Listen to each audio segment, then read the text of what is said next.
ஆண்டவர் உங்களை ஆசீர்வதிப்பாராக, உங்களோடு இருப்பாராக. இன்றைக்கு நமக்கு மிகுந்த பரிட்சமான, நமக்கு ஏற்கனவே நன்றாக தெரிந்த பாடல் பாடினது போல அதற்கு ஒப்பான ஒரு வார்த்தையை இன்றைக்கு நான் உங்கள் மத்தியில தேவ செய்திக்கு ஆதாரமாக எடுக்க ஆண்டவர் எனக்கு கிருபை பாராட்டினார். எல்லாரும் உங்களுடைய புஸ்தகத்தை ஏசாயா தீர்க்க தரிசன புஸ்தகம் 40ஆம் அதிகாரம் 31 வசனத்தை வாசிக்க கேட்கலாம். இளைஞர் இளைப்படைந்து சோர்ந்து போவார்கள். வாலிபரும் இடறி விழுவார்கள். கர்த்தருக்கு காத்திருக்கிறவர்களோ புது பலன் அடைந்து கழுகுகளைப் போல செட்டைகளை அடித்து எழும்புவார்கள். அவர்கள் ஓடினாலும் இளைப்படையார்கள். நடந்தாலும் சோர்ந்து போகார்கள். கண்களை மூடி ஜெபிப்போம். பரலோக பிதாவே, இயேசுவின் நாமத்தினால் இந்த வேத வசன பகுதிக்காய் ஸ்தோத்திரம். இந்த வசனத்தை நாங்கள் உம்முடைய கரத்தில் ஒப்படைக்கிறோம். இதை எங்களுக்கு ஆசீர்வதித்து தாரும். இந்த நாளில இந்த வார்த்தைக்குள்ளிருந்து உம்முடைய சத்தம் வெளிப்படவும், உம்முடைய சித்தம் எங்களுக்கு காண்பிக்கப்படவும், எங்களை கர்த்தர் பலப்படுத்தவும் ஆண்டவரே நீர் கிருபை பாராட்டி அருளும். அடியானை எடுத்து நீர் பயன்படுத்திக் கொள்ளும். இந்த வார்த்தையை பிரசங்கிப்பதற்கான ஒரு விசேஷித்த அபிஷேகத்தை அடியான் தலைமையில வைப்பீராக. இதை புரிந்து கொள்ளக்கூடிய மாபெரும் கிருபையை உம்முடைய ஜனங்களுக்கு நீ தந்தருளும்படியாய் நான் ஜெபிக்கிறேன். இயேசுவின் நாமத்தில் ஜெபிக்கிறோம் நல்ல பிதாவே, ஆமென். கர்த்தருக்கு காத்திருக்கிறவர்கள் என்ற தலைப்புல இன்னைக்கு நாம பார்க்க போகிறோம். அதற்கு ஆதாரமாக நாம் இந்த வசனத்தை தான் இன்றைக்கு நாம் எடுத்துக்கொண்டோம். 31வது வசனம் 40ஆம் அதிகாரம் ஏசாயா தீர்க்க தரிசன புஸ்தகத்திலே நாம் பார்த்தோம். கர்த்தருக்கு காத்திருக்கிறவர்களோ புது பலன் அடைந்து கழுகுகளைப் போல செட்டைகளை அடித்து எழும்புவார்கள். அவர்கள் ஓடினாலும் நடந்தாலும் சோர்ந்து போவார்கள். கர்த்தருக்கு ஸ்தோத்திரம். அப்போ கர்த்தருக்கு காத்திருக்கிறவர்கள் என்ன அடையணும் அப்படின்னா புது பலன் அடையணும். கர்த்தருக்கு ஸ்தோத்திரம். கர்த்தருக்கு காத்திருக்கிறவர்கள் எதை அடையணுமா? புது பலன் அடையணும். அந்த புது பலன் அடைந்து விட்டால் 3 காரியங்கள் அவங்களுக்கு சம்பவிக்கும். கர்த்தருக்கு நாம் காத்திருந்தால் நிச்சயமாகவே கர்த்தர் நம்மை என்ன செய்ய மாட்டார்? பலவீனமாக விட மாட்டார். புது பலன் அடைய செய்வார். எத்தனை பேர் விசுவாசிக்கிறீங்க? நீங்க கர்த்தருக்காக காத்திருக்கணும். கர்த்தருக்காக நீங்கள் காத்திருக்கிறேன் என்று சொல்லிவிட்டு நீங்கள் டாபிக் கர்த்தருக்காக காத்திருக்கிறது. ஆனா உள்ள இருக்கிற எல்லா பொட்டன்ஷியல் என்ன இருக்கு தெரியுமா? உள்ள இருக்கிற பேக்கேஜ்ல என்ன இருக்கு தெரியுமா? நமக்காக காத்திருக்குது. கர்த்தருக்காக காத்திருத்தல் என்று சொன்னால் அங்க என்ன கிடைக்கும் அப்படின்னா நமக்கு புது பலன் நாம் அடைவோம். இன்னைக்கு பக்கத்துல கையை பிடிச்சு சொல்லுங்க, கர்த்தருக்கு ஸ்தோத்திரம். அப்போ கர்த்தருக்கு காத்திருக்கிறவர்களுக்கு எது அடையணும் அப்படின்னு ஆண்டவர் விரும்புறாருன்னா ஒரு புது பலன். ஏற்கனவே உங்களுக்கு எல்லாருக்கும் தெரியும், கழுகு பற்றி உங்களுக்கு தெரியும். ஏன்னா அங்க கர்த்தருக்கு காத்திருக்கிறவர்களுக்கு கழுகுக்கு தான் ஒப்பிடப்பட்டிருக்குது. இதுவரைக்கும் நீங்க கேட்காத ஒரு காரியத்தை கழுகு குறித்து உங்களுக்கு ஒண்ணு சொல்லி தர போறேன். கர்த்தருக்கு ஸ்தோத்திரம். நல்லா கவனிங்க. ஆண்டவருக்கு மகிமை உண்டாகட்டும். இப்ப பாருங்க, இந்த இடத்துல இந்த கழுகு என்ன செய்யுமா? இது எல்லாருக்கும் தெரிந்தது தான் நான் சொல்ற காரியம். தெரியாத ஒரு சில காரியங்கள் இன்னைக்கு கர்த்தர் நமக்கு சொல்லி தருவா. இப்ப பாத்தீங்கன்னா கழுகுக்கு ஒரு குறிப்பிட்ட ஒரு நாட்கள் வரும் பொழுது அது என்ன செய்யுமா? தன்னுடைய அழகு இருக்கிறது, தன்னுடைய மூக்கு அதுக்கு ரொம்ப கூர்மையா இருக்கு இல்லையா? தன்னுடைய 2 கால்கள்ல இருக்கிற அந்த நகம் எல்லாம் ரொம்ப கூர்மையா இருக்கும். அதுக்கு ஒரு குறிப்பிட்ட காலம் வரும்பொழுது அதனுடைய பலன் இழக்கிற அந்த கட்டம் வரும்பொழுது என்ன செய்யுமா? அதனுடைய அந்த மூக்கு அந்த அழகு அது உடைந்து விடும். அவருடைய காலில் இருக்கிற கூர்மையான தன்மை எல்லாம் உடைந்து போய்விடும். உடைந்து போன உடனே அதனால எந்த இரையும் கவி பிடிக்க முடியாது. அது மூக்கால் எதையுமே கொத்தி பிடிக்க முடியாது. ஆகவே அது என்ன செய்யுமோ, ஒரு கண்மலையின் அந்த மலைகளில் உள்ள அந்த குகைக்குள்ள போய் பல நாட்களா இருந்து தன்னுடைய சரீரத்தில் இருக்கிற எல்லா இறகுகளையும் முடிகளையும் பீத்து போட்டு முழு மொட்டையா இருக்குமா. உடம்பெல்லாம் அப்படியே முழு மொட்டையாக, ஒரு இறகம் இருக்காது, ஒரு முடியும் இருக்காது. பிறகு அந்த முடியெல்லாம் வளர்ந்து, அந்த அழகெல்லாம் வளர்ந்து, அந்த நகமெல்லாம் வளர்ந்து, அதுக்கு பிறகு அது ஏற்கனவே பறந்ததை விட சற்று உயரமாக பறக்குமா. காரணம் என்ன? அது அவ்வளவு நாட்கள் இருந்ததுக்கு காரணம் என்ன? காத்திருந்ததுக்கு காரணம் என்ன? ஏற்கனவே இருந்த பலனை விட சற்று கூடுதலான பலனை பெற்றுக் கொள்வதற்காக அது காத்திருந்தது. அதைத்தான் ஆண்டவர் இங்க சொல்லுகிறார். கழுகு கர்த்தருக்கு காத்திருக்கிறவர்களோ கழுகுகளை போல புது பலன் அடைந்து செட்டைகள் அடித்து எழுப்புவார்களாம். கர்த்தருக்கு ஸ்தோத்திரம். அப்போ ஆண்டவர் நம்மை கழுகுக்கு ஒப்பிடுகிறார். அப்ப நாமும் சில நேரங்களில் பலவீனம் அடைகிறோம். நாம் எல்லாருமே மிஷன் அல்ல, நாம் எல்லாமே எந்திரம் அல்ல, நாம் எல்லாரும் மாமிசம் சம்பந்தமான மனுஷர்கள். நமக்கும் பலவீனம் உண்டு. அப்படிப்பட்ட பலவீனமான நேரங்களில நாம் பலனை சம்பாதிப்பதற்கு காத்திருக்க வேண்டிய இடம் எது தெரியுமா? கர்த்தருடைய பிரசன்னம். நாம் பலவீனப்பட்டு விட்டோம். நாம் கொஞ்சம் கொஞ்சமாய் ஆவிக்குரிய வாழ்க்கையில, குடும்ப வாழ்க்கையில, நம்முடைய எல்லாவற்றிலேயும் நாம் பலவீனப்படுகிறோம். வருமானத்துல, பிசினஸ்ல, நம்முடைய சரீரத்துல, பிள்ளைகளுடைய வளர்ப்புல, குடும்பத்துல கட்டுகிற காரியத்துல, ஏதோ பொருளாதார வளர்ச்சியில நாம் நாளடைவில் கொஞ்சம் கொஞ்சமாய் ஏதோ ஒரு காரியத்தில் பலவீனப்படுகிறோம் என்று நம்முடைய மனசாட்சிக்கு தெரியும் பொழுது நாம் நாட்களை கடத்தாமல் உட்கார வேண்டிய இடம் எது தெரியுமா? கர்த்தருக்கு முன்பதாக காத்திருக்க வேண்டியது அவசியமா இருக்கிறது. அப்படி நாட்களை தள்ளி போடும்போதுதான் நம்முடைய வாழ்க்கையில் இழப்புகள் பெரிதாய் காணப்படுகிறது. கர்த்தர் இந்த காலவேளை ஒவ்வொருவரோடு கர்த்தர் பேசுவாராக. நாம் பலவீனப்படும் பொழுது நாம் மறுபடியுமாய் அந்த இழந்த பலனை சம்பாதிப்பதற்காக நாம் போக வேண்டிய ஒரே இடம் கர்த்தருக்கு முன்பாக. கழுகுக்கு கண்மலையின் வெடிப்புல அது தன்னை வைத்து என்ன செய்கிறது? அது தன்னுடைய புது பலனை சம்பாதிக்கிறது போல நாம் கிறிஸ்துவுக்கு முன்பதாக கண்மலையாக ஆண்டவருக்குள்ள உட்கார்ந்து அந்த பலனை நாம் சம்பாதிக்க வேண்டும். நாம் பலனை இழக்கிற நேரம்தான் சத்துரு நம்மை பார்த்து கொண்டாடுகிற நேரம். நம்முடைய வாழ்க்கையில் எப்பொழுது பலன் இல்லாமல் ஒரு காரியத்தை செயல்படுகிறோமோ அப்பொழுது அவனுக்கு பயங்கரமான சந்தோஷம். ஏன் தெரியுமா? இவர்கள் வெறும் வாய் ஜாலத்தில் என்னிடத்தில் வரப்போகிறார்கள், இவர்கள் வெறும் சரீர பலத்தில் என்னிடத்தில் வரப்போகிறார்கள், இவர்களுக்கு தேவ பலன் இல்லை, ஆகவே இவர்களை எளிதாக வீழ்த்தி விடுவேன் என்று அவர்கள் நன்கு தெரியும்.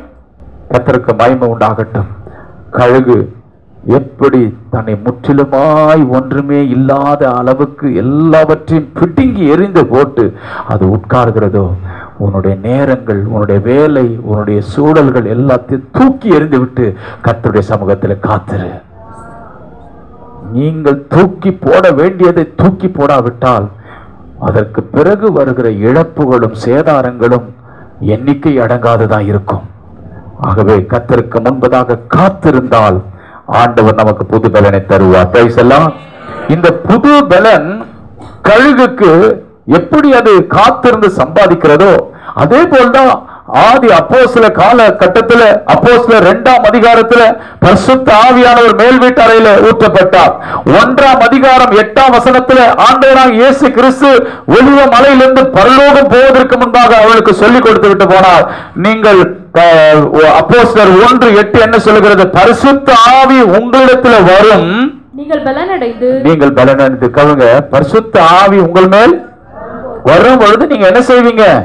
நீங்கள் எருசலேமில போய் காத்திருங்க ஆண்டவர் சொன்னார். அந்த மேல் வீட்டு அறையில 10 நாள் காத்திருந்தாங்க. எதற்காக? புது பலன் அடைவதற்காக. அந்த புது பலன் மேல் வீட்டு அறையில 120 பேர் மேல் இறங்கின உடனே ஒரே நாள்ல பேதுருடைய பிரசங்கத்துல 3000 பேர் ரட்சிக்கப்பட்டாங்க. ஆமென். அந்த புது பலன் வந்தா கர்த்தருக்கு ஸ்தோத்திரம். உங்களை கொண்டு கர்த்தர் இதுவரைக்கும் செய்யாத கிரியைகளை கர்த்தர் நடத்த அவர் வல்லவராய் இருக்கிறார். அந்த புது பலன் எதுல இருக்குன்னா பரிசுத்த ஆவிக்குள்ள இருக்கிறது. அதனால்தான் காலேப் சொல்லுகிறார், அன்றைக்கு இருந்த அதே பலன் இன்றைக்கும் எனக்கு இருக்கிறது. அல்லேலூயா. வாசிங்கள் பார்க்கலாம். யோசுவாவின் சரித்திர புஸ்தகம் 14ஆம் அதிகாரம் 7 to 11 வசனங்களை தயவு செய்து வாசிக்க கேட்கலாம். யோசுவாவின் சரித்திர புஸ்தகம். தேசத்தை வேவு பார்க்க கர்த்தரின் தாசனாகிய மோசே என்னை காதேஸ் பர்னேயாவில் இருந்து அனுப்புகிற போது எனக்கு 40 வயதா இருந்தது. காலேப் சொல்லுகிறார், என்னை மோசே அனுப்பும் பொழுது எனக்கு 40 வயதா இருந்தது. என் இருதயத்தில் உள்ளபடியே அவருக்கு மறுசெய்தி கொண்டு வந்தேன். ஆனாலும் என்னோடு கூட வந்த என் சகோதரர் ஜனத்தின் இருதயத்தை கரைய பண்ணினார்கள். நானோ என் தேவனாகிய கர்த்தரை உத்தமமாய் பின்பற்றினேன். அந்நாளிலே மோசே நீ என் தேவனாகிய கர்த்தரை உத்தமமாய் பின்பற்றினபடியினால் உன் கால் மிதித்த தேசம் உனக்கும் உன் பிள்ளைகளுக்கும் என்றைக்கும் சுதந்திரமாய் இருக்க கடவுது என்று சொல்லி ஆணையிட்டார். இப்போதும் இதோ கர்த்தர் சொன்னபடியே என்னை உயிரோடு காத்தார். இஸ்ரவேலர் வனாந்தரத்தில் சஞ்சரிக்கையில் கர்த்தர் அந்த வார்த்தையை மோசேயோடு சொல்லி இப்போது 45 வருஷம் ஆயிற்று. 45 ஆயிற்று. இதோ இன்று நான் 85 வயது உள்ளவன். 40 வயதுல ஆண்டவர் வாக்கு பண்ணாரு, உனக்கு எபிரோன் என்கிற அந்த இடத்தை உனக்கு நான் சுதந்திரமா தருவேன் அப்படின்னு கர்த்தர் காலேபுக்கு வாக்குத்தத்தம் பண்ணிட்டாரு. ஆனா அது சொல்லி எத்தனை வருஷம் ஆச்சுங்க? கர்த்தருக்கு ஸ்தோத்திரம். 45 வருஷம் ஆகிடுச்சு. 40 வயதுல சொல்லப்பட்ட வார்த்தை 45 வருஷம் அனுபவம் ஆயிடுச்சு. இப்போ அவருக்கு வயசு என்னன்னா 85 வயசு. என்னப்பா 85 வயதுல இப்போ யுத்தம் பண்ண முடியுமா கேட்டா அவர் என்ன பதில் சொல்வார் தெரியுமா? அடுத்த வசந்த வாசிங்க. மோசே என்னை அனுப்புகிற நாளில் எனக்கு இருந்த அந்த பலன் இந்நாள் வரைக்கும் எனக்கு இருக்கிறது. யுத்தத்திற்கு போக்குவரத்துமாய் இருக்கிறதுக்கு அப்பொழுது எனக்கு இருந்த அந்த பலன் இப்போதும் எனக்கு இருக்கிறது. அல்லேலூயா. நான் ரட்சிக்கப்பட்ட போது இருந்த அதே அபிஷேகம், அதே பலன் இன்றைக்கும் எனக்கு இருக்கணும். எத்தனை பேர் சொல்றீங்க? அவங்க வார்த்தை ஆமென் சொல்லுங்க பார்க்கலாம். ஹalleluya.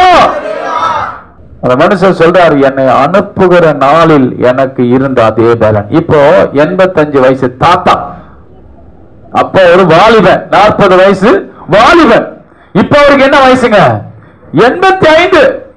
இப்ப அவரை கேட்டா அவர் சொல்றாரு, அன்னைக்கு நான் எப்படி யுத்த வீரனா இருந்தாலும் இன்னைக்கு தாத்தாவானாலும் யுத்த வீரனா தான் இருக்கிறேன்.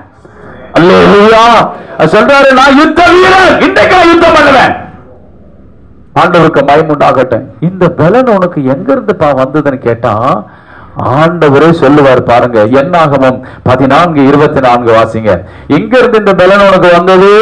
காலே, உனக்கு இந்த பலன் யாருப்பா கொடுத்தது? இந்த பலன் உனக்கு இன்னைக்கு யுத்தம் பண்ணுவதற்கான பலன் உனக்கு எப்படி கிடைச்சது கேட்டா காலேபை கேட்கலாம். அவர் என்ன சொல்றாரு பார்க்கலாம். வாசிங்க. என்னுடைய தாசனாகிய காலேப் 14 என்னாகும் 14:24 வாசிங்க.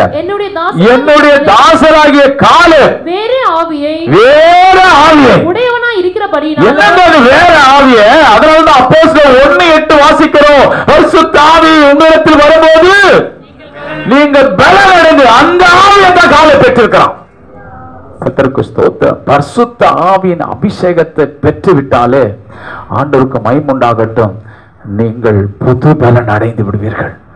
ஆமே. எத்தனை வருஷம் ஆனாலும் எத்தனை வயசானாலும் ஆமென். மோசே மேல் அந்த ஆவியை கர்த்தர் ஊற்றும் பொழுது அவனுடைய கண்கள் இருளடையவும் இல்லை, அவன் பலன் குறையவும் இல்லை. 120 வயதிலையும் பலத்தோடு அவன் மரித்தான். ஒரு ஆமென் சொல்ல மாட்டேங்கிறீங்களே? அல்லேலூயா. ஏன் இன்றைக்கு அந்த பலன் நமக்கு இல்லை? ஏன் நமக்கு அந்த பலன் இன்னைக்கு இல்லை? ஆண்டவருக்கு ஸ்தோத்திரம் உண்டாவதாக. ஏன்னா அந்த பலனை சம்பாதிப்பதற்காக நாம் ஆண்டவரிடத்தில் காத்திருப்பதில்லை. ஆண்டவரிடத்துல நாம காத்திருக்கிறது இல்ல. நாம செய்கிற எல்லா காரியமும் பலனை செலவு செய்வதற்காகத்தான் காரியங்களை செய்கிறோம். ஆனால் பலனை பெற்றுக்கொள்ளக்கூடிய ஒரு இடம் இருக்கிறதே, அதை நாம் கண்டுபிடித்திருக்கிறோமா? நாம் வாரம் முழுவதும் மாதம் முழுவதும் சம்பாதிப்பதற்காக ஒரு இடத்தை கண்டுபிடித்தது போல, கர்த்தருக்கு ஸ்தோத்திரம், நாம் சம்பாதிப்பதற்காக மாதம் முழுவதும் போகிறோம். ஆனால் சம்பாதித்ததை நம்முடைய குடும்பத்துக்காக செலவு செய்கிறோம். அதே போல செலவு செய்வதை மாத்திரம் வைத்திருந்தால் நிச்சயமாகவே சம்பாதிக்காமல் முடியாமல் போய்விடுமே. ஆனால் நிச்சயமாகவே நாம் செலவு செய்யும் போது கடன் வாங்கத்தானே செய்ய வேண்டியது இருக்கும். ஆமாவா இல்லைங்களா? அப்ப சம்பாதிக்க பலன் இருந்தால் நிச்சயமாகவே ஆண்டவர் செலவு செய்யவும் கத்த பலன் தருவான். அங்க கடன் வாங்க விட மாட்டான். நான் சொல்லுகிற கடன் ஆவிக்குரிய பலனை குறித்து சொல்லுகிறேன். இன்னைக்கும் நீங்க வந்து ஜெபம் பண்ணுங்க, நீங்க வந்து ஜெபம் பண்ணுங்க, எனக்காக ஜெபம் பண்ணுங்க. ஏன் பலனை கடன் வாங்குறீங்க? நீங்க பலனை சம்பாதிக்க முடியாது. அந்த அசுத்தாவி துரத்த, இந்த வியாதியை குணமாக்க, இந்த போராட்டத்தில் ஜெயம் பெற ஏன் நீங்கள் பலனை சம்பாதிக்க காத்தில்ல? நீங்க காத்திருந்தா, அந்த பலனை சம்பாதிக்கக்கூடிய திறனை நீங்க பெற்றிருந்தா, இன்னொரு பலனை சார வேண்டிய அவசியம் நமக்கு இல்லையே. தீர்க்கதரிசியை நாடி போகிறோம், ஜெபிக்கவளை நாடி போகிறோம், எனக்காக ஜெபம் பண்ணுங்கள் என்று தேடி போகிறோம். ஏன்? அவர்களும் அப்படித்தானே காத்திருந்த பலனை பெற்றார்கள். நாம் ஏன் ஆண்டவருடைய சமூகத்தில் காத்திருந்த அந்த பலனை பெறுவோமானால், நீங்க சொல்லுவீங்க, அன்றைக்கு இருந்த அதே பலன் இன்றைக்கும் எனக்கு இருக்கிறது. பக்கத்தை கையை பிடிச்சு கேளுங்க, அன்னைக்கு ரட்சிக்கப்பட்ட போது ஒரு அபிஷேகம் இருந்தது, அதே அபிஷேகம் இருக்கு. அன்னைக்கு அப்படி குதிச்சாங்க, இன்னைக்கு அபிஷேகம் மங்கி போச்சு. அன்னைக்கு என்ன குதி, என்ன அதை பார்க்கும் போது மகிமையா இருந்துச்சு. இன்னைக்கு சும்மா அப்படி சும்மா மத்தவங்க நிரம்புறாங்கன்னா, பலவீனமா ஒரு ஆவியில நிரம்புறதுக்கும் பலத்தோட ஆவியில நிரம்புறதுக்கும் அடையாளம் இருக்கா இல்லைங்களாங்க? கர்த்தருக்கு மகிமை உண்டாகட்டும். இன்னைக்கு நம்ம ஆவியில நிரம்புறதெல்லாம் அப்படியே முருங்க மரத்துல கர்த்தர் சொத்தையான ஆவியின் அபிஷேகம் தான். உங்க ஆவியின் அபிஷேகம் பக்கத்தில் இருக்கிறவங்களுக்கு ஒரு பரிசுத்த பயம் உண்டாகணும். நீங்க ஆவியில நிரம்பும் போது அந்த பாஷையை பேசும்போது அப்படியே பரலோக பிரசன்னம் அப்படியே வெளிப்படணும். கர்த்தருக்கு ஸ்தோத்திரம் உண்டாவதாக. தேவ பிள்ளைகளே, அன்றைக்கு இருந்த அந்த அபிஷேகம் இன்னைக்கு உன் தலைமையில செயல்படுதா? உன் வாழ்க்கையில செயல்படுதா? உன் குடும்பத்துல செயல்படுதா? அப்போ அன்றைக்கு அப்போஸ்தலர்கள் அந்த புதிய பலனை பெற்றுக் கொள்வதற்காகத்தான் 10 நாள் காத்திருந்தார்கள். அதே போல இன்னைக்கு ஆண்டவர் சொல்றாரு, உனக்கு நான் பலன் எங்க வச்சிருக்கிறேன் தெரியுமா? என் சமூகத்துல வச்சிருக்கிறேன். நீ என் பிரசன்னத்துல வந்து காத்திரு.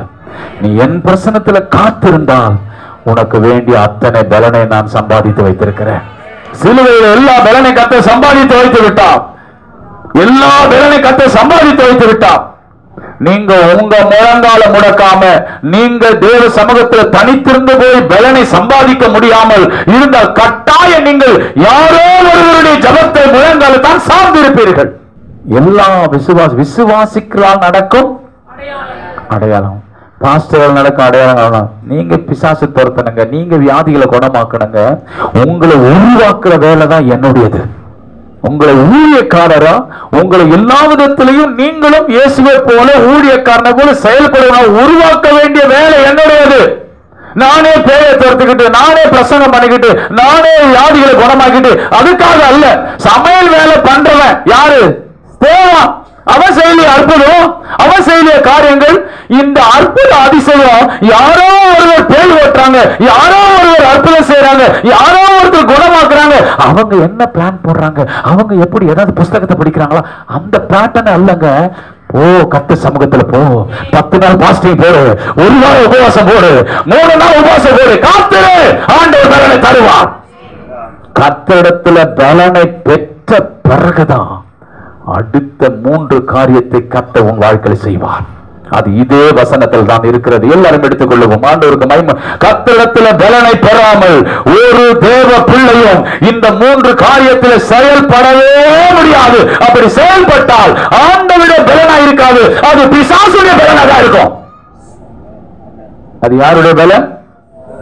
கர்த்தரிடத்துல காத்து இருந்தாதான் அவர் பலன் கிடைக்கும். காத்து இல்லைன்னா ஈஸியா ஒரு வழி இருக்குல்ல, அந்த வழியில பலன் கிடைக்கும். Praise the Lord.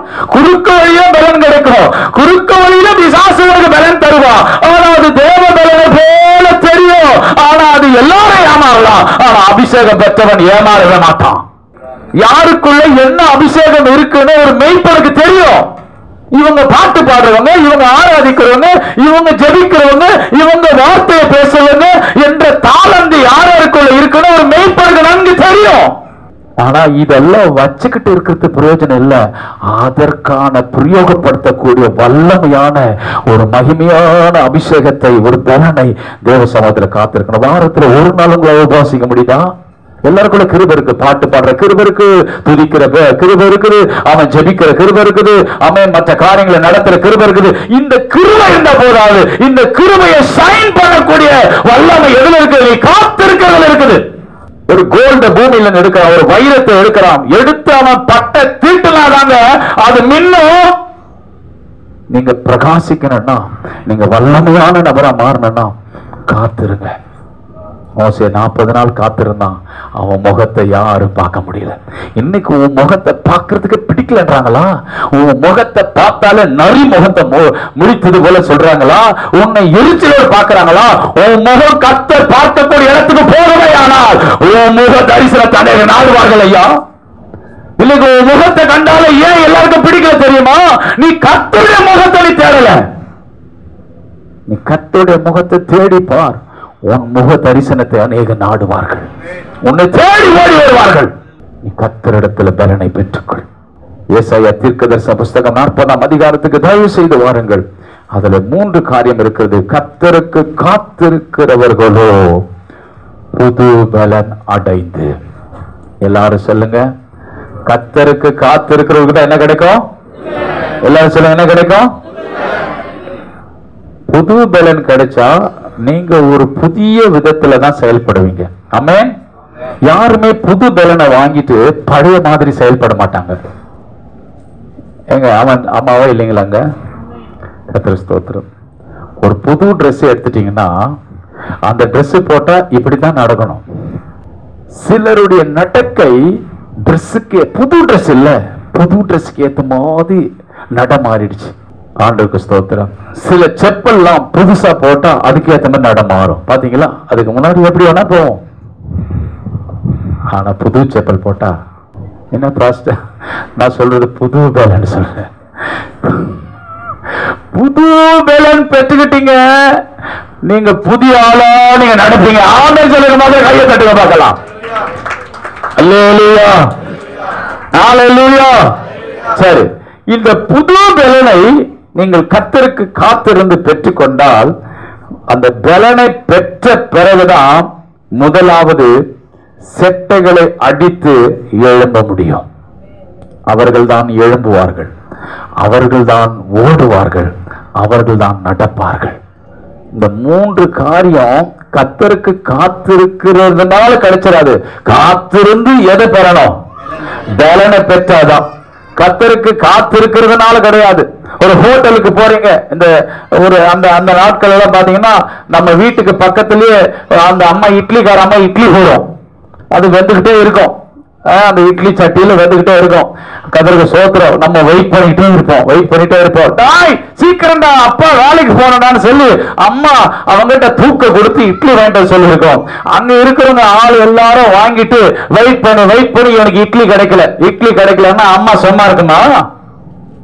கர்த்தருக்கு ஸ்தோத்திரம். அந்த இட்லி அந்த பாத்திரம் வேகுது பாரு, அதோட 3 மடங்கு இங்க அம்மாவுடைய இருந்த வேகம்.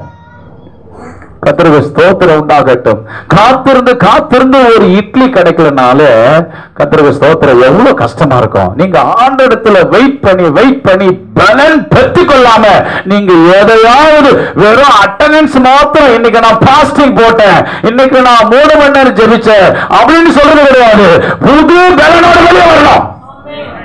நீங்க என்ன ரிசீவ் பண்ணீங்க, நீங்க என்ன பெற்றுக்கொண்டீங்க, நீங்க பெற்றுக்கொள்ளாம வெளியே வரக்கூடாது. எனக்கு தெரிந்த ஒரு சகோதரர், ஒரு நல்ல ஒரு பெந்தகோஸ்த சபையோட விசுவாசி, ஒரு நாள் அவர் பெரிய இன்டர்நேஷனல் கன்வென்ஷன்ல ஒரு சாட்சி கொடுத்தார். நான் ரட்சிக்கப்பட்ட ஆரம்ப நாட்கள் அந்த சாட்சியை நான் கேட்டிருக்கேன். கர்த்தருக்கு ஸ்தோத்திரம். அவர் பாத்தீங்கன்னா ஒரு பைக்ல அவர் வந்துட்டே இருக்கிறாரு. திடீர்னு ஒரு விபத்துல ஒரு கார் அவர் பைக்கை இடிச்சு அவர் கீழே விழுந்து ஒரு லாரி வந்து இந்த கை மேல ஏறி இந்த கை கட்டாயிடுச்சு. கை அப்படியே கட்ட தொங்குது, அப்படி தொங்குது, எல்லாம் உள்ளெல்லாம் நொறுங்கி போய் அப்படியே இந்த ரத்தத்தோடு கூட ஒரு ஆட்டோல வந்து அவர் பிரேயர் ஆளுக்கு வந்துட்டாரு, அவருடைய சபைக்கு வந்துட்டார். ஜப வீட்டுக்கு வந்துட்டு பாஸ்டர் இந்த மாதிரி ஆக்சிடென்ட் ஆயிடுச்சு, லாரி கையை ஏத்திட்டான், நான் என்ன செய்யணும், இப்போ ஹாஸ்பிட்டல் போட்டோமா அப்படின்னு கேட்கிறாரு. எல்லாருமே என்ன செய்யுதுன்னு தெரியல. உடனே அந்த பாஸ்டருடைய பக்கத்தில் இருக்கிற ரூமை அவர் கேட்டு அந்த ரூமுக்குள்ள போய், எனக்கு சுகமாகிற வரைக்கும், எனக்கு ஆண்டவர் இந்த கையை சுகமாக்குற வரைக்கும் செத்தாலும் நான் அந்த ரூம்லயே சாவறேன், உள்ள போய் கதவை தாழ்பால் போட்டார். 2 நாள் ஆச்சு. ஆண்டவரே ஆண்டவரே ஆண்டவரே ஆண்டவரே சுகந்தார சுகந்தார சுகந்தார விடுதலைத்தார். கை நசுங்கி போய் தொங்குது தொங்குது தொங்குது. ஸ்தோத்திரம். 3வது நாள் இரவு 1 மணிக்கு ஆண்டவர் பயங்கரமா அப்போஸ்தலனாகிய பவுலுக்கு பேரொளியில தரிசனம் கொடுத்தது போல பயங்கரமான ஒரு பெரிய வெளிச்சம் அவர் அறையில வந்து, அந்த அறையில வந்து ஆள் அப்படியே ஒரு பெரிய லைட் வெளிச்சத்துல ஆண்டவர் வந்து இருக்கிறாரு. வந்து அந்த கையை அப்படி தொட்டாரா பாருங்க, அந்த கை மறு கையை போல அப்படியே சுஸ்தமா இருக்கிறது. கர்த்தருக்கு ஸ்தோத்திரம். அந்த கையோட போனவர் கை இல்லாம உள்ள போனார், கை தொங்குது அப்படியே. ஆனா வெளியே வரும்போது 3 நாளுக்கு பிறகு நல்ல அற்புதமான சுகம் பெற்றவரா வெளியே வராரு. அவர் ஸ்டேஜில் ஏற விட்டு கர்த்தரை மகிமைப்படுத்தும்படியான ஒரு சாட்சியை, அந்த சாட்சியை கேட்டவுடன் அநேகர் பலன் அடைந்தார்கள். ஜீவனுள்ள சாட்சி அநேகருக்கு ஜீவனை உண்டாக்கும்.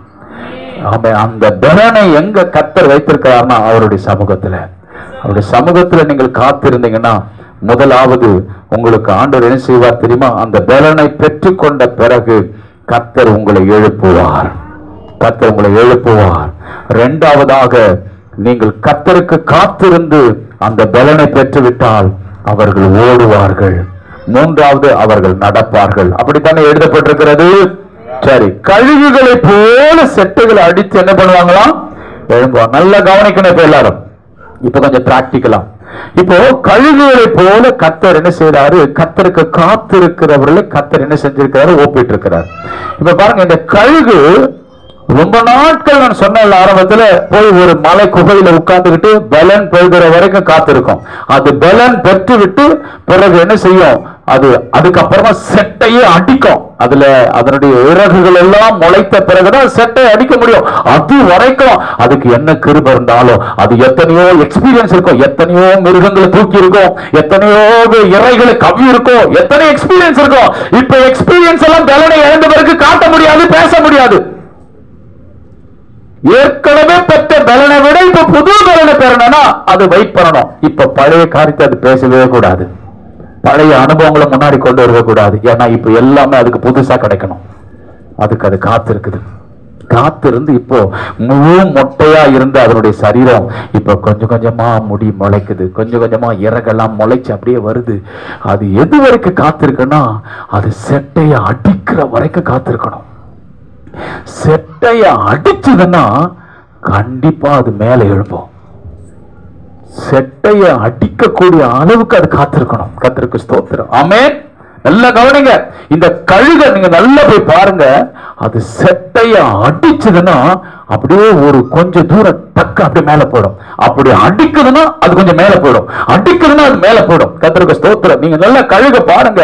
அது எவ்வளவு அடித்து கொண்டே இருக்குதோ அதனால ஆண்டவர் சொல்றார், செட்டைகளை அடித்து எழுப்புவார். அப்ப கழுகு செட்டையா அடிக்க முடியாது, அதனாலதான் அதுக்கு காத்திருக்குது. உன்னால காரியங்களை செய்ய முடியலன்னா நீ பலனை இழந்துட்ட, உன்னால காரியங்களை சாதிக்க முடியல இழந்துட்ட. அது வரைக்கும் நீ என்ன செய்யணும்? காத்திருக்கணும். எது வரைக்கும் காத்திருக்கணும்? நீ எழும்புகிற வரைக்கும் நீ காத்திருக்கணும். உன் செட்டைகளை அடிக்கக்கூடிய பலன் வருகிற வரைக்கும் உன் சுய பலத்தில் ஒண்ணும் செய்யக்கூடாது. கர்த்தருடைய பலன் வருகிற வரைக்கும், அந்த ஆண்டவரா உனக்குள்ள எல்லாவற்றையும் உருவாக்குற வரைக்கும், உனக்கு செட்டைகளை அடிக்கக்கூடிய திறமை பலன் வருதோ அது வரைக்கும் நீ காத்திருக்கணும். அது செட்டைய அடிச்ச உடனே ஒரு ஸ்டெப் அப்படி மேல போயிடும். அது அடிக்க அடிக்க அடிக்க மேல போய்கிட்டே இருக்கு. நீங்க எல்லாம் பாருங்க, எவ்வளவு தூரம் அடிக்குதோ அவ்வளவு வரையும் அது போகும். ஆண்டவருக்கு ஸ்தோத்திரம். ஆண்டவர் கழுகுகளை போல செட்டைகளை அடித்து நீங்கள் நானும் எழும்ப வேண்டுமானால் நாம் கர்த்தருக்கு முன்பதாக காத்திருக்க வேண்டும். அல்லேலூயா.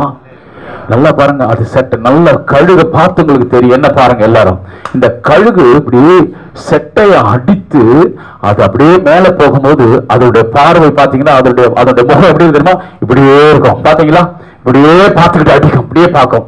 நாம எப்பெல்லாம் ஆமே கர்த்தருக்கு ஸ்தோத்திரம் கழுகுகளை போல செட்டையை அடிக்கிறோமோ அப்பொழுது நாம் மேலே போய்கொண்டே இருந்தோம். செட்டையை அடிக்கிறத நிறுத்தினோம், நாம் கீழே இறங்கிட்டோம். அவருடைய அர்த்தம் என்ன? நாம் செட்டையை அடிப்பது என்பது நாம் ஜெபிக்கிற காலகட்டத்தில் நாம் மேல போய்கிட்டே இருந்தோம். எப்பொழுது செட்டை அடிக்கிறதை ஜெபம் பண்ணுகிறதை நிறுத்தினோம், வேதத்தை வாசிக்கிறதை நிறுத்தினோம், சபைக்கு வருகிறதை நிறுத்தினோம், அன்றைக்கு உன்னுடைய முகம் மேல பார்க்கவில்லை, அது கீழே பார்க்க ஆரம்பித்து விட்டது. பாருங்க, இந்த கழுகு தன்னுடைய முகத்தை எப்பவுமே அது செட்டை அடிக்குதுன்னா முகத்தை எப்பவுமே வானத்துக்கு நேரத்தா வச்சுக்க, அப்படியே மேலேயே பார்த்துட்டு இருக்கோம். மேலே பார்த்துதான் அப்படி அடிக்கும், மேலே பார்த்துதான் செட்டை அடிக்கும். ஆனா அது ஒரு குறிப்பிட்ட தூரம் போயிடுச்சுன்னு வச்சுக்கோங்களேன், செட்டை அடிக்கிறத நிறுத்திடும். பாத்தீங்களா, இப்படியே போகும். பாத்தீங்களா, இப்படியே தான் போகும், இப்படி அடிக்காது. உயரமா போயிடுச்சுன்னா இப்படிதான் இருக்கும், இப்படியே தான் அப்படி ஜாலியா. இப்ப ஃப்ரீ ஆயிட்டல்ல, கொஞ்சம் உயரம் வந்துட்டல்ல, கர்த்தர் நல்ல சம்பளம் கொடுத்துட்டாருல்ல, நல்ல வேலை கிடைச்சிருச்சுல்ல, நல்ல குடும்பம் கிடைச்சிருச்சுல்ல, நல்ல மனைவி கிடைச்சிருச்சுல்ல, பிள்ளை கிடைச்சிருச்சுல்ல, ஆனா நல்ல வீடு கிடைச்சிருச்சுல்ல, இனிமே நம்ம செட் அடிக்க வேண்டிய அவசியம் கிடையாது. மேல போயிட்டாலே கழுகு என்ன பண்ணாதான், செட்டையை அடிக்க அடிக்க அடிக்க அடிக்க அது போய்கிட்டே இருக்கும். செட்டையை அடிக்கிறத நிறுத்திருச்சுன்னு வச்சுக்கோங்களேன், செட்டையை அடிக்கும் போது அது எதை பார்த்துச்சு? எனக்கு ஒத்தாசை வரும் வானத்தை பார்த்துச்சு. ஆனா எப்போ செட்டையை அடிக்கிறத நிறுத்துதோ அங்க இருந்துதான் எதை பார்க்கும்? அப்பதான் உலகத்தை பார்க்க ஆரம்பிச்சோம், அப்பதான் பாவத்தை பார்க்க ஆரம்பிச்சோம், அப்பதான் உலக கிரியைகளை பெருமை மேட்டுமை பார்க்க ஆரம்பித்தோம், மாமிச இச்சைகளை கிரியைகளை பார்க்க ஆரம்பிச்சோம். செட்டையை அடிக்கிற வரைக்கும் இப்படிதான் பார்த்தோம், செட்டையை அடிக்கிறத நிறுத்தணும், உலகத்தை பார்க்க ஆரம்பிச்சிட்டோம். ஏன் நாம இன்னும் எழும்ப முடியல தெரியுமா? நாம அடிக்க வேண்டியதை நிறுத்திட்டோம், ஜெபிக்க வேண்டியதை நிறுத்திட்டோம், ஜெபத்தை நாம நிறுத்திட்டோம், ஜெபத்தை நாம நிறுத்திட்டோம். அதனால நம்முடைய வாழ்க்கையில நாம் உயர எழும்ப முடியவில்லை. கர்த்தருடைய ஆவியானவர் இந்த காலவில் நம்மோடு கூட கர்த்தர் பேசுவாராக. ஒரு கழுகு செட்டையை அடிப்பதை நிறுத்தி விட்டால் அது எப்போதும் கீழே பார்க்க ஆரம்பிக்கும். அது செட்டையை அடித்து கொண்டே போக போக அது அடித்து மேல பார்க்கும்போது அதுக்கு கீழே பார்க்க டைம் கிடையாது. ஏன்னா அதோட நோக்கம் மேல போனோம், மேல போனோம். உங்களுக்கு ஒண்ணு தெரியுமா? கர்த்தருக்கு காத்திருக்கிறவர்களை எதற்காக எழும்ப பண்றார் தெரியுமா? உயரத்தில் வைப்பதற்காக. உங்களை என்னையும் ஆண்டவர் உயரத்தில் வைப்பதற்காகத்தான் கர்த்தரை எழும்ப பண்ண விரும்புகிறார். உன்னுடைய உயரமோ என்னுடைய உயரமோ எங்க தெரியுமா இருக்கு?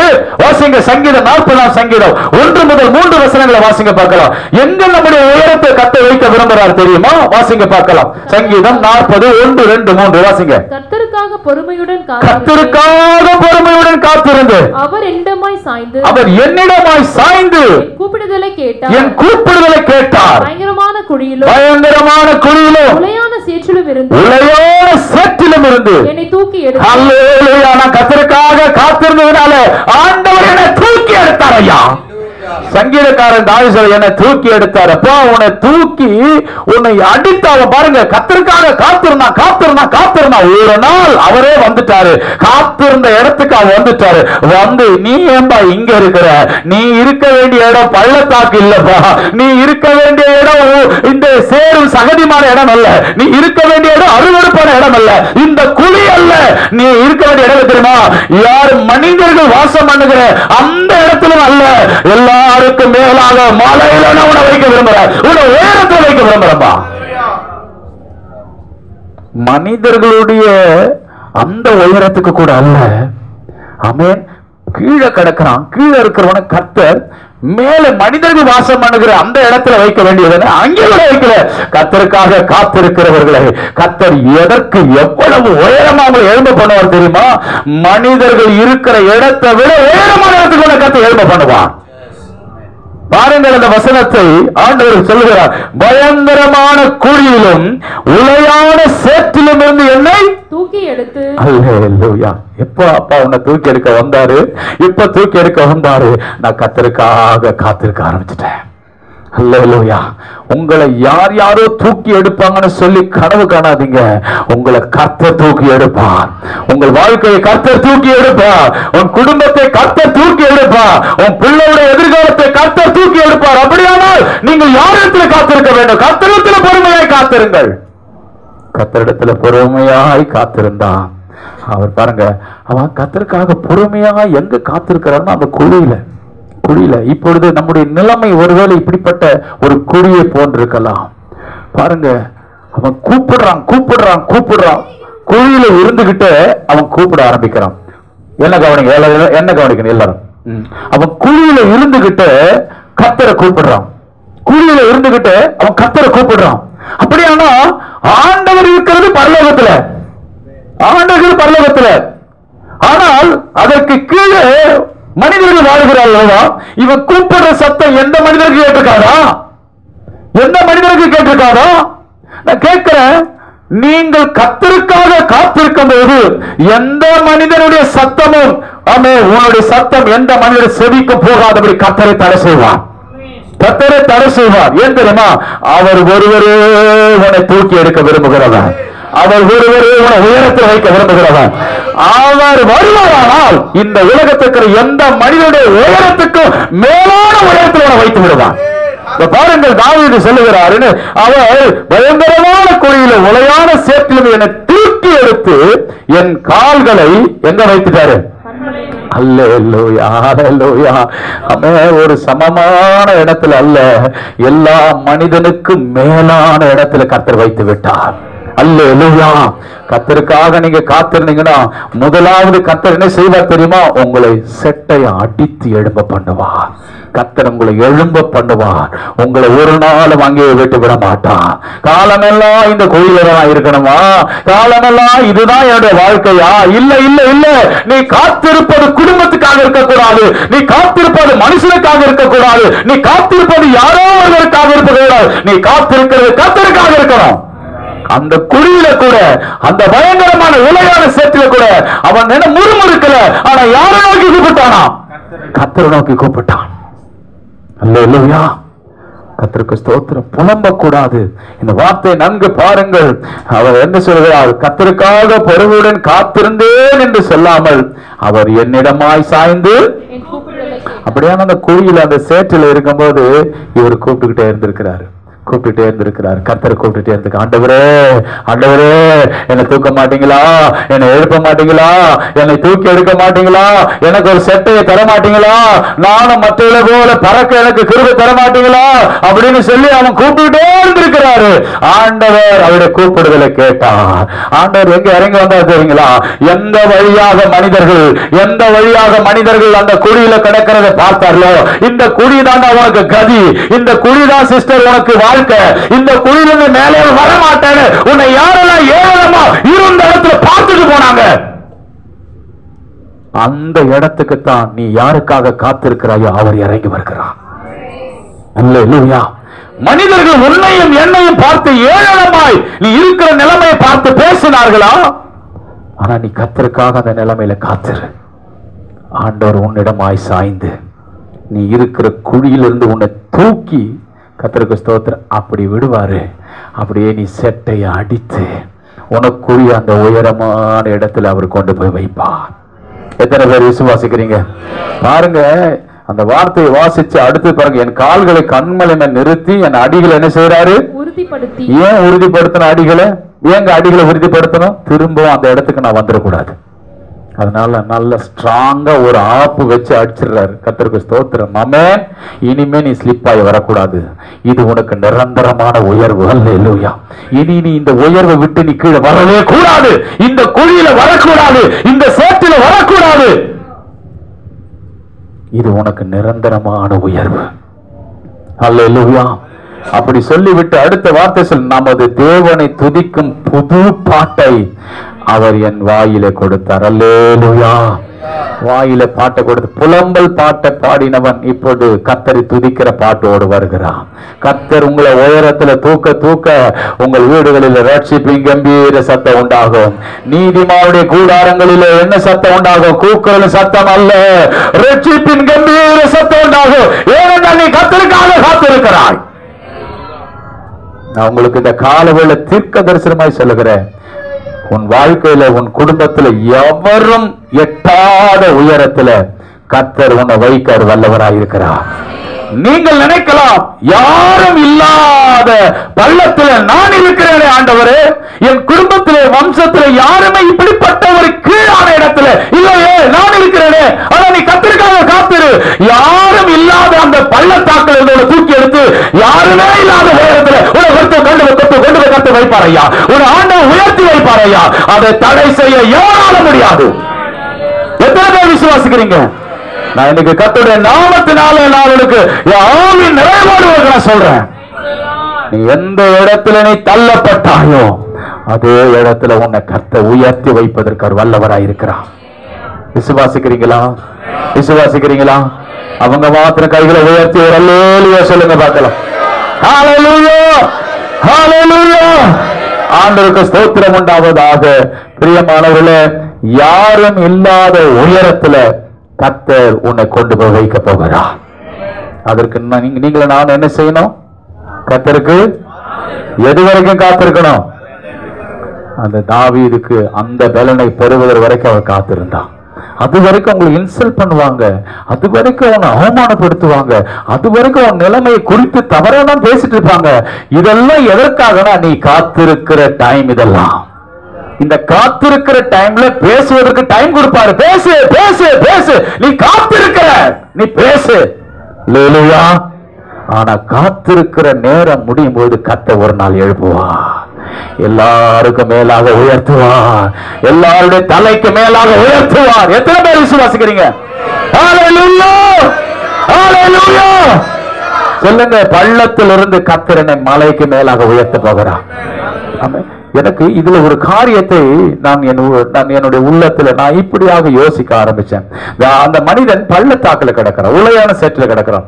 இதற்கு பள்ளத்தாக்குக்கு மேல எல்லாம் சக மனிதர்கள் வாழ்கிறார்கள், சக மனிதர் வாழ்கிறார்கள். பாருங்க, மனிதர்கள் வாழ்கிற வட்டாரத்தில் இருந்தே அவன் கீழே தள்ளப்பட்டுட்டான். புரியுதா நம்மளுக்கு சொல்றதுங்க? மனிதர்கள் வாழ்கிற சக மனிதர்கள் வாழ்கிற எல்லையிலிருந்து இன்னும் மனிதர்களுக்கு கீழாக தள்ளப்பட்டுட்டான். இந்த மனிதனுடைய சூழலை பாருங்க, மனிதர்களுடைய சரிக்கு சமம் கூட நான் இல்லையே, மனிதர்களுக்கும் நான் கீழே தள்ளப்படுறேன். மனிதர்கள் போய் என் தலைக்கு மேல வைக்கிறாங்க. கர்த்தருக்கு ஸ்தோத்திரம்.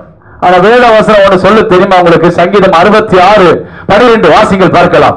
சங்கீதம் 66:12 வாசிங்க.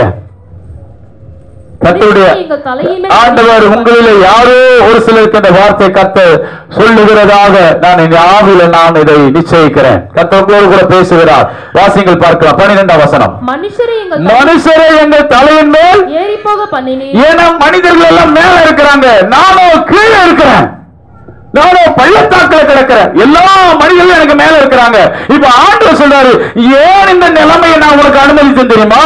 ஏன் இந்த சூழலை உனக்கு நான் அனுமதித்தேன் தெரியுமா? இந்த டைம்ல நீ எனக்காக காத்திருப்ப, எனக்காக நீ வெயிட் பண்ற நேரம், இந்த நேரத்தில் மனுஷன் எல்லாம் உன் தலை மேல ஏறி போக பண்ணுவேன். தீயையும் தண்ணீரையும் கடந்து வந்தோம்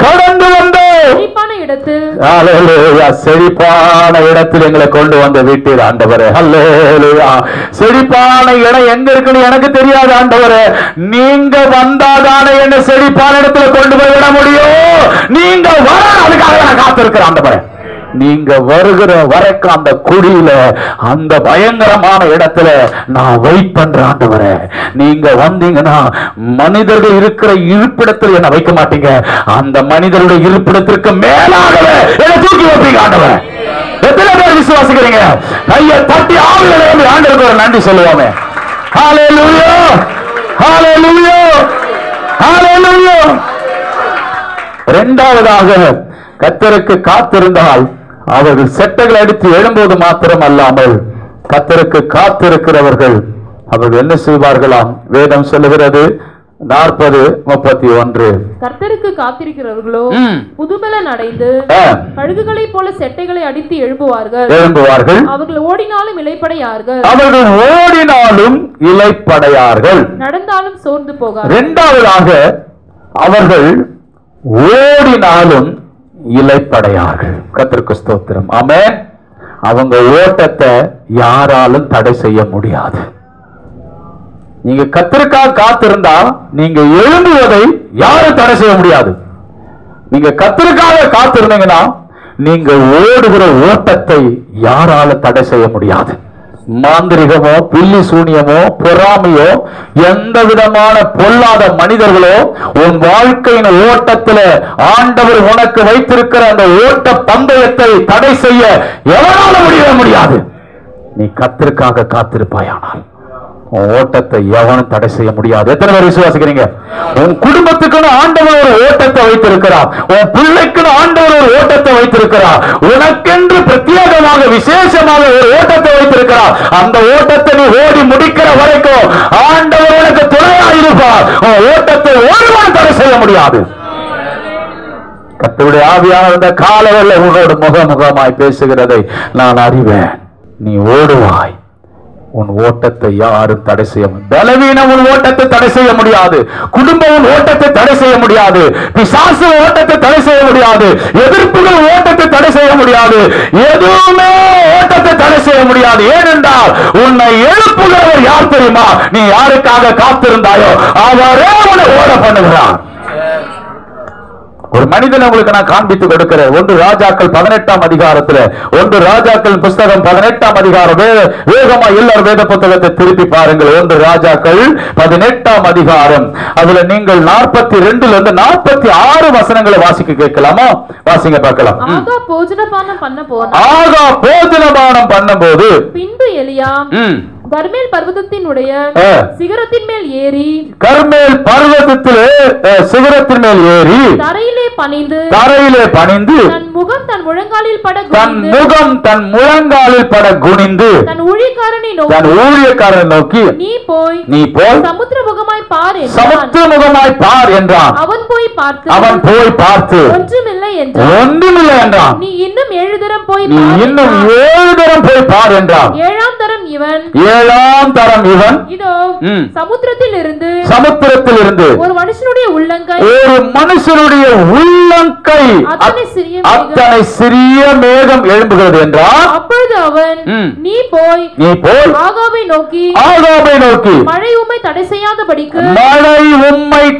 செய்யாதபடிக்கு ரதத்தை பூட்டி போய்விடும் என்று சொல் என்று எலியா சொல்லுகிறார். அதற்குள்ளாக மேகங்களினாலும் காற்றினாலும் கருத்து பெருமழை உண்டாயிற்று. மேகம் கருத்து பாருங்கள், காற்றினால் கருத்து பெருமழை உண்டாயிற்று. ஆகா பிரதத்தில் ஏறி இஸ்ரேலுக்கு போனான். கர்த்தருடைய கை எலியாவின் மேல் இருந்ததினால் அவன் தன் அறையை கட்டிக்கொண்டு இஸ்ரேலுக்கு வருமட்டாக ஆகாப்புக்கு முன் ஓடினான். அல்லேலூயா.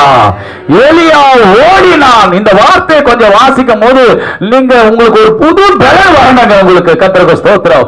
எலியா ஓடினான். என்னங்க ஓடினான்? என்ன நடந்தது? எலியா 17ஆம் அதிகாரத்துல எங்க போனான் தெரியுமா?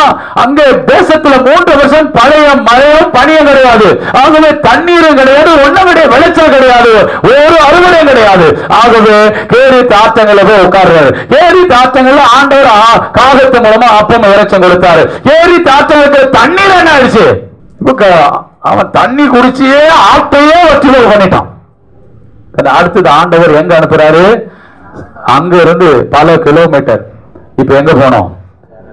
சாரிபாத் பிதா வீட்டுக்கு போனோம். அங்க இருந்து நடந்து போறாரு. அங்க கொஞ்ச நாள் இருக்கிறார். இப்ப இவருக்கு கொஞ்ச நாள் ரெஸ்ட் கொடுத்துட்டு இப்ப ஆண்டவர் இப்ப பிடின்னு புடிக்கிறாரு. உங்களுக்கு கொஞ்ச காலம் ரெஸ்ட் கொடுக்கிறாருன்னா அப்பா என்ன ரெஸ்ட் கொடுக்கிறாருப்பா, ரொம்ப சந்தோஷம் அப்படின்னா உனக்கு பெரிய வேலையை வச்சிருக்கிறான்னு அர்த்தம். நீண்ட ரெஸ்ட். தூங்கு நல்லா தூங்கு. எவ்வளவு நாள் தூங்கு. எவ்வளவு நாள் சோம்பேறியா இருக்க சோம்பேறியா இரு. உன்னை பிழிஞ்சு எடுக்க காலம் வருது. கர்த்தருக்கு ஸ்தோத்திரம். கர்த்தர் உனக்காக நேரத்தை காலத்தை ஆண்டவர் ஒதுக்கி வச்சுட்டாரு. அல்லேலூயா. இப்ப பாருங்க என்ன நடக்கு தெரியுமா? ஆண்டவர் 18ஆம் அதிகாரத்துல எலியா கிட்ட வராரு. நீ உன்னை ஆகாபுக்கு போய் காண்பி சொன்னாரா? இப்ப ஆகாப்பு கிட்ட வரணும். ஆகாப்பு இருக்கிற இடம் வேற, இந்த சாரிபாத் விதவை இருக்கிற வீடு வேற. இங்க இருந்து பல நூற்றுக்கணக்கான கிலோமீட்டர் மைல் தூரம் நடக்கிறார். நடந்து என்ன கழுது மேல வந்தாரு, என்ன பஸ்ல வந்தாரு, ட்ரெயின்ல வந்தாரு, பிளைட்ல வந்தாரு, நடந்துதான் வந்தாரு.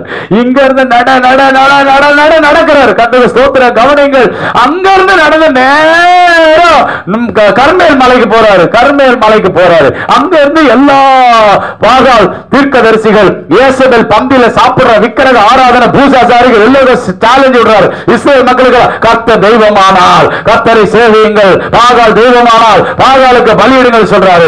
இப்போ ஒரு சேலஞ்ச், கர்த்தரே தெய்வம்னு நான் நிரூபிச்சு காட்டுறேன். எல்லாரும் வராங்க இந்த இடத்துல. கர்த்தருக்கு ஸ்தோத்திரம். கவனிங்க, எலியாவே பலிபீடம் கட்டுறாரு. எலியாவே பலிபீடம் கட்டி எலியாவே அங்க மிருகத்தை கொண்டு வந்து பலி மிருகத்தை சந்தா துண்டிக்கிறாரு. எலியாவே எல்லா காரியத்தை செய்யறாரு. இந்த பலிபீடத்தை கட்டிட்டு ஜெபிக்கிறாரு. ஜெபிச்ச உடனே வானத்தில் அக்கினி வருது. அக்கினி வந்தவன கர்த்தரே தெய்வம்னு நிரூபிச்ச உடனே அங்க இருக்கிற பாகால் தீர்க்கதரிசி எல்லாரும் எலிய ஒரு ஆளு பட்டயத்துல வெட்டி போடுறான். கவனிங்க. ஆமே, இந்த ஆட்டுக்கறி விற்கிறாரு. அவர் கேளுங்க, ஒரு நாளைக்கு எத்தனை ஆடு பாணி போடுறேன்னு? காலையில 3 மணில இருந்து நான் வேலை செய்யறேன், ஒரு 10 ஆடு கட் பண்ணுவேன்னு சொல்லுவாரு. கத்திர 10-15 அவர் ஒண்ணு வெட்டும் போது பாருங்க, ஐயோ, ஒரு 10 ஆடு வெட்டினாலே, உங்க வீட்டுல ஒரு 2 கோழி வெட்டினாலே நீங்க எப்படி ஆடுறீங்க? ஐயோ அம்மாடா, கொஞ்ச நேரம் உட்காரலாமா? 450 தீர்க்கதரிசி, பாகால் தீர்க்கதரிசிகளை ஒரே ஆள் கையால வெட்டி இருக்கிறார். அதுவும் எந்த மலை மேல ஏறினாரோ அதே மலைக்கு கீழே கீஹோன் என்கிற ஆறு, அந்த ஆற்றுக்கு கீழே வந்து எல்லாரும் வெட்டி வீழ்த்திட்டு மறுபடியும் மலை மேல ஏறுறாரு. மறுபடியும் மலை மேல ஏறி இப்ப கர்த்தருக்கு முன்னாடி காத்திருக்கிறாரு.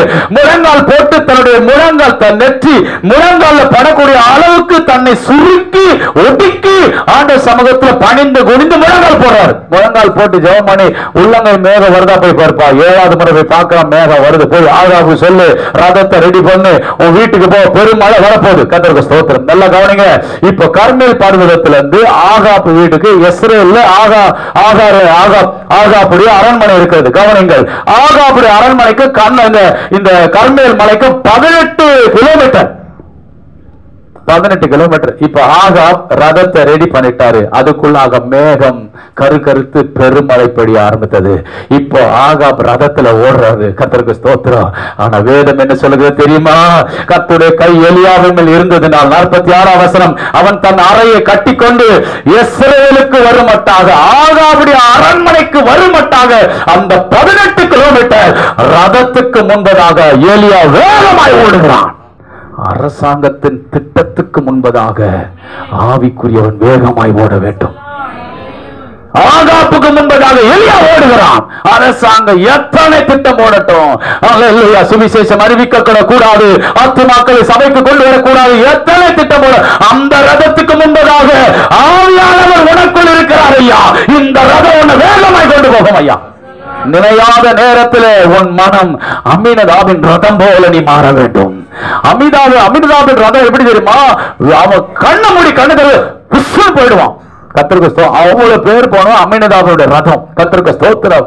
அப்படி உன்னுடைய ஆவிக்குரிய வாழ்க்கை அவ்வளவு வேகமாக ஓட வேண்டும். உன் ஓட்டத்தை எவனும் தடை செய்ய முடியாது. நீ தேவனுக்காக நீ ஓடுகிற ஓட்டத்தை யாரும் தடை செய்ய முடியாது. குடும்பம் தடை செய்ய முடியாது, சத்துரு தடை செய்ய முடியாது, உன்னுடைய சரீரமே தடை செய்ய முடியாது. தேவனுடைய நாமத்துக்கு மகிமை ஸ்தோத்திரம் உண்டாவதாக.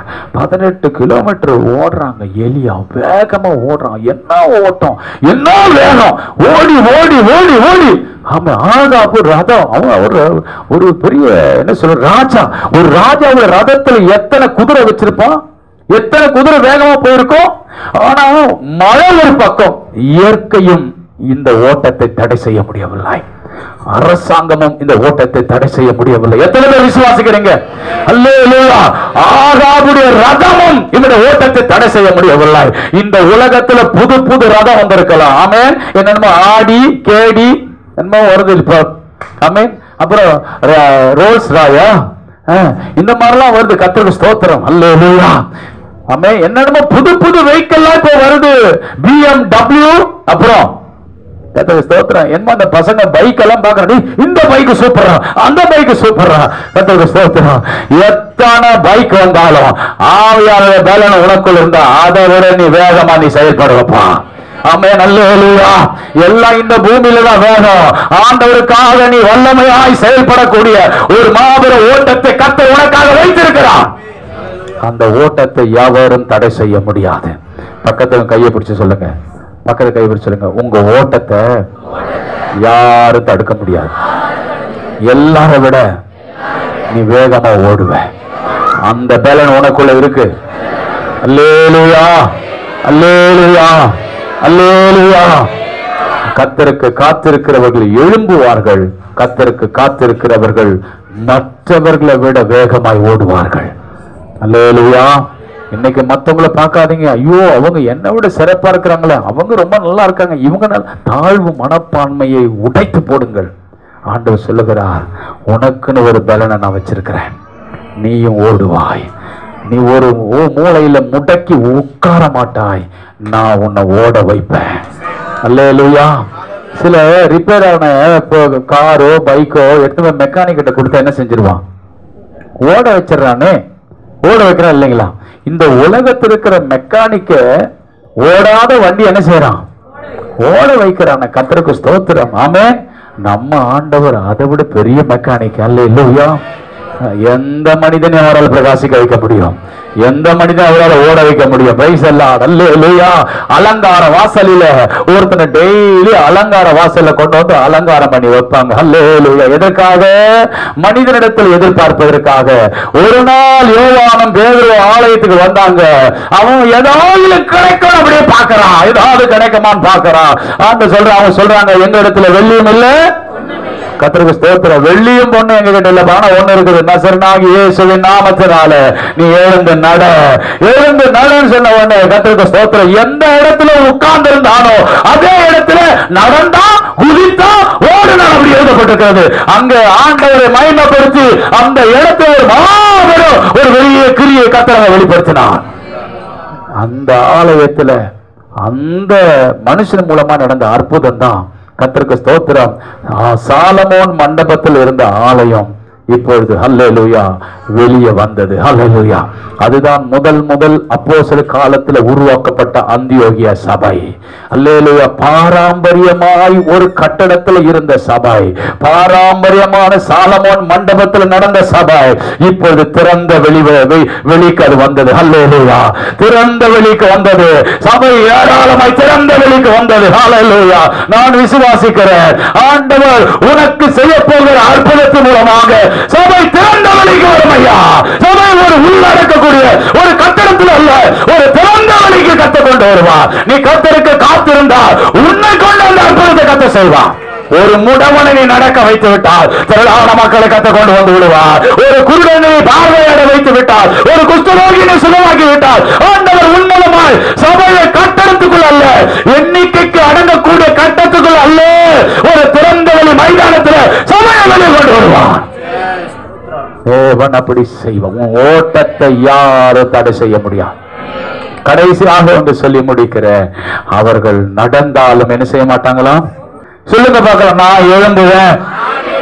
எல்லாரும் உன்னை படிக்காத மண்டு களிமண்ணா இருக்குது மூளையில சொல்லி உன்னை திட்டுறாங்களா? நீ சொல்லு, நான் எழும்புவேன், நான் நல்ல பர்சன்டேஜ் எடுப்பேன். அல்லேலூயா. நல்ல கை நிறைய சம்பாதிக்கக்கூடிய இடத்துக்கு நான் எழும்புவேன். அந்த உயர்ந்த இடத்துக்கு எனக்கு கத்த வைப்பார். யாரு கட்டாத வீட்டை நான் கட்டுவேன். சொல்ல தைரியமா, நான் அந்த அளவுக்கு கர்த்தர் என்னை எழுப்புவார். கர்த்தர் அந்த அளவுக்கு என்னை உயர்த்துவார். சொல்லு, யாரும் இல்லாத அளவுக்கு கர்த்தர் என்னை உயர்த்துவார். யாரும் ஓடாத அளவுக்கு ஓடுவேன். சொல்லு. அல்லேலூயா. என்னுடைய வம்சத்துல, என்னுடைய இனத்துல, என்னோடு பிறந்தவங்க மத்தியில யாரும் ஓடாத அளவுக்கு நான் ஓட போறேன். சொல்லுங்க பார்க்கலாம். என் வேலைக்காக, என் குடும்பத்துக்காக, என் பிள்ளைகளுக்காக, ஊழியத்துக்காக, ஆண்டவருடைய ராஜ்யத்துக்காக நான் ஓடிக்கிட்டே இருப்பேன். என் ஓட்டத்தை யாரும் தடை செய்ய முடியும். சொல்லுங்க. ஏ வியாதியே சொல்லுங்க. அது பார்த்து உங்க அண்ணன் தம்பி மாதிரி கூப்பிடுங்க. ஏ தம்பி சொல்லுங்க. நல்லா என்ன மாதிரி உங்களுக்கு சொல்லி கொடுக்கறதுக்கு வெளியில இருந்து வேற யாரை கூட்டிட்டு வரணும்? சாட்டையில அடிச்சு தூங்குறாரு கூட எழுப்பிடா சொல்லி தரனே. நல்ல உப்பு நல்ல காரம் எல்லாம் போட்டுதான் சாப்பிடுறீங்க. ஆனா ஆவிக்குரிய வாழ்க்கையில எதிர்க்க கூடாது. ஆனா வார்த்தையில சாரம் இருக்கணும். ஆமென். வாழ்க்கையில அதை வெளியே கொண்டு வரீங்க. ஆனா என்ன வார்த்தையில் என்ன இருக்கணும்? உப்பால் சாரம் மேலினதா இருக்கணும். உங்க வார்த்தையை பார்த்தவனே அவன் பிசுக்கணும் உள்ள போயிடணும். அல்லேலூயா. சொல்லுங்க சொல்லுங்க, நான் எழும்புவேன். சொல்லுங்க, நான் எழும்புவேன், நான் ஓடுவேன், நான் ஓடிக்கிட்டே இருப்பேன். என் ஓட்டத்தை தடை செய்ய முடியாது. வியாதியை கொடுத்தோ, வறுமையை கொடுத்தோ, கடன் பிரச்சனையை கொடுத்தோ என் ஓட்டத்தை நீ தடை செய்ய முடியாது. நான் என் குடும்பத்துக்காக ஓடிக்கிட்டே இருப்பேன், என் ஜனங்களுக்காக ஓடிக்கிட்டே இருப்பேன். நான் ஆகாமுக்கு முன்னாடி ஓடுவேன், உலகத்தின் அதிபதிக்கு முன்னாடி ஓடிக்கிட்டே இருப்பேன். சொல்லு, உலகத்தின் அதிபதிக்கு முன்பதாக நான் ஓடிக்கிட்டே இருப்பேன். அல்லேலூயா, அல்லேலூயா. கடைசியா ஒண்ணு சொல்ல போறேன், நான் அவர்கள் நடப்பார்கள், அவர்கள் நடப்பார்கள். நீ கர்த்தருக்கு காத்திருந்தா யாருமே நடக்க முடியாத பகுதியிலெல்லாம் நீங்க நடப்பீங்க. யாருமே ஓட முடியாத பகுதியெல்லாம் நீங்க ஓடுவீங்க. யாரும் ஓடாத அளவுக்கு நீங்க ஓடுவீங்க. கர்த்தருக்கு ஸ்தோத்திரம். இந்த உடம்பு அப்படி உங்களுக்கு உதவி செய்ய கர்த்தர் கிருபை பாராட்டுவார். அப்படி ஓட வைப்பார். நீ கர்த்தருக்கு காத்திரு. இந்த உடம்பு அப்படி உனக்கு ஒத்துழைக்க கர்த்தர் கிருபை பாராட்டுவார். கடைசியா ஒண்ணு, கர்த்தருக்கு காத்திருந்தா அவர்கள் என்ன செய்வாங்களாம்? அவர்கள் நடந்தாலும் என்ன வராதாம்? கொஞ்ச தூரம் நடந்தாலே சோர்வு வந்துடுது பாஸ்டர், கொஞ்ச தூரம் நடக்க முடிய மாட்டேங்குது. கவலைப்படாதீங்க, கவலைப்படாதீங்க, கவலைப்படாதீங்க. நீங்க கர்த்தருக்காக காத்திருக்கிறீங்க. நீ நடந்தாலும் நீ சோர்வடைய மாட்டேன். இது கர்த்தருடைய வார்த்தையானால் அந்த வார்த்தை உனக்குள்ள இப்போது கிரியை நடப்பதாக, அந்த வார்த்தை அனுப்பி உன குணமாக்குவதாக, அந்த வார்த்தை உன்னை விடுவிப்பதாக. அவர்கள் நடப்பார்களாம். ஆமென். அவர்கள் நடப்பாங்களாம். எதுமெல்லாம் நடப்பாங்க தெரியுமா? நான் மரண இருளின் பள்ளத்தாக்கில் நடந்தாலும், நான் மரண இருளின் பள்ளத்தாக்கில் நடப்ப. சொல்லுங்க, நீ கர்த்தருக்கு காத்திருந்தா எங்க மரணம் இருக்குதோ, எந்த பகுதியில பயம் இருக்குதோ அதுல நான் நடப்பேன். சொல்லு, நான் மரண இருளின் பள்ளத்தாக்கில் நடந்தாலும் நான் பொல்லாப்புக்கு பயப்பட மாட்டேன். ஏன் தெரியுமா? தேவரீர் என்னோட கூட இருக்கிறது. சொல்லுங்க பார்க்கலாம், நான் நடப்பேன். அல்லேலூயா. என் பக்கத்து வீட்டுல வந்திருக்கலாம் மரணம், ஆனா அதை பார்த்து நான் ஒரு மூலையில உட்கார மாட்டேன். நான் நடப்பேன், நான் நடப்பேன், நான் போவேன்பா. அல்லேலூயா. நான் மரண இருளின் பள்ளத்தாக்கில் நடப்பேன். ஏன் தெரியுமா? நான் கர்த்தருக்காக காத்திருக்கிறேன். நான் கர்த்தருக்காக காத்திருக்கிறேன். அவர் என்னிடமாய் சாய்ந்து என் கூக்குரலை கேட்டிருக்கிறார். 43:2 சொல்லுகிறது, நீ அக்கினியில நடந்தாலும் வேகாதிருப்பாய். சொல்லுங்களேன், அக்கினியில நடப்பேன். சொல்லுங்களேன் எல்லாம், நான் அக்கினியில நடப்பேன். சொல்லுங்களேன், நான் மரண இருளில நடப்பேன், நான் அக்கினியில நடப்பேன். 3 பேரை தூக்கி நெருப்புல போட்டாங்க. ஆமே. 4வது அந்த மந்திரி பாக்குறான், ராஜா ராஜா. 4வது ஒரு ஆளு கூட உலாவுற ராஜா. இவங்க எப்படின்னா கட்டி தான் தூக்கி போட்டாங்க.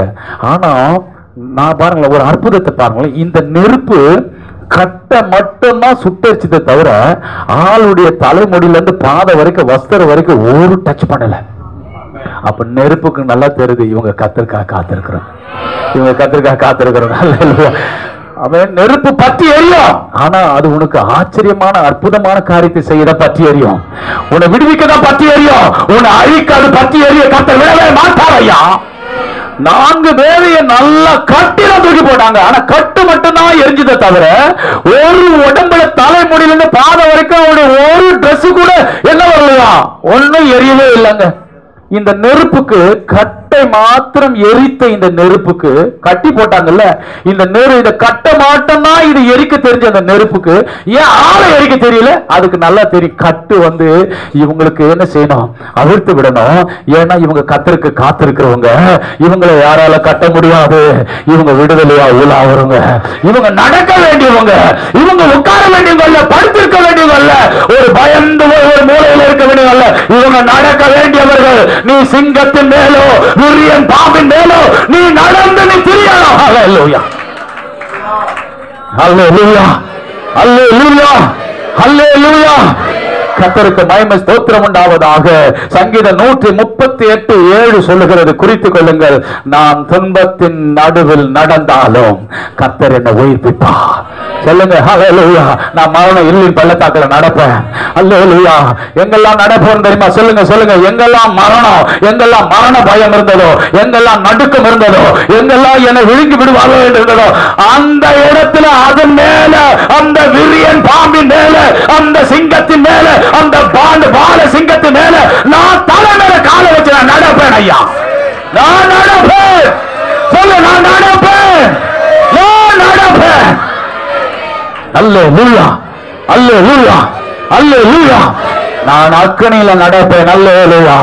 அந்த அக்கினி ஒருவேளை ராணுவ வீரனை அழித்திருக்கலாம், ஆனால் அது என்ன அழிக்க முடியாது. ஏன்னா நான் கர்த்தருக்காக காத்திருக்கிறவன். சொல்லுங்க, நான் கர்த்தருக்காக காத்திருக்கிறவன்.